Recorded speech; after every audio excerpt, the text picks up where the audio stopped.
Azad Samaj party के सांसद चंद्रशेखर आजाद रविवार को गाजियाबाद के नवयुग मार्केट के अम्बेडकर पहुंचे,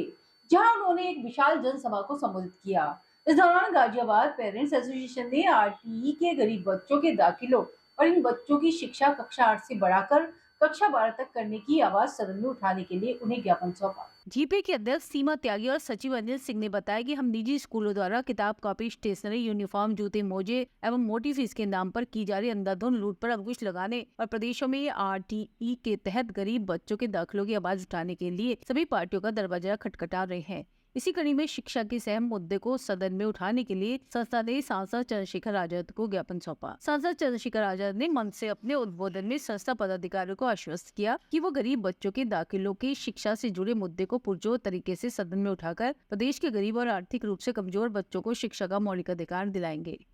भाई ये समझो कि शिक्षा हथियार है, कि हथियार को अगर आपने बाजारीकरण कर दिया, बाजार की भेंट चढ़ा दिया, तो गरीब का बच्चा अच्छी शिक्षा प्राप्त नहीं कर पाएगा। और जब गरीब का बच्चा अच्छी शिक्षा प्राप्त नहीं कर पाएगा तो 200-400 रुपए की मजदूरी करके या 5-7-8 हजार रुपए की नौकरी करके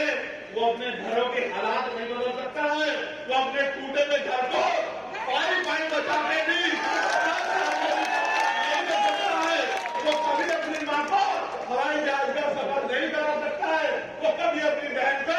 एसी वाली ट्रेन में नहीं घुमा सकता है। प्रधानमंत्री तो दिल्ली में बैठ के नारे देते हैं कि चप्पल वाला हवाई जहाज का सफर करेगा। मैं आपको सच बताता हूं कि चप्पल वाले को 2 टाइम अच्छी रोटी भी मिल जाए सम्मान की,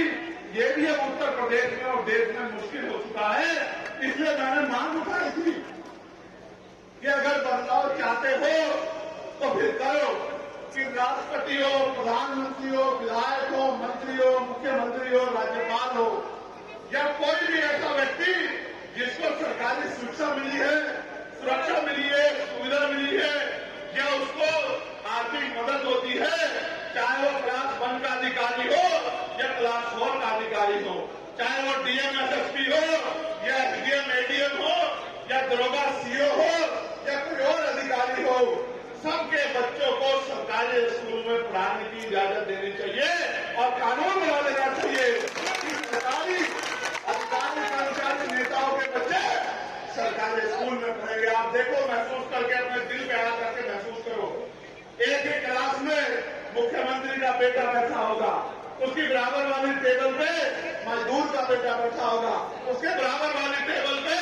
एसडीएम का बेटा बैठा होगा, उसके बराबर वाली टेबल पे कुर्सी पे डीएम का बेटा बैठा होगा, उसके बराबर वाली कुर्सी पे एसएसपी का बेटा बैठा होगा और उसके बराबर वाली कुर्सी पे टिगर नागर भाई मेरे जैसे किसान का बेटा बैठा होगा, मजदूर का बेटा बैठा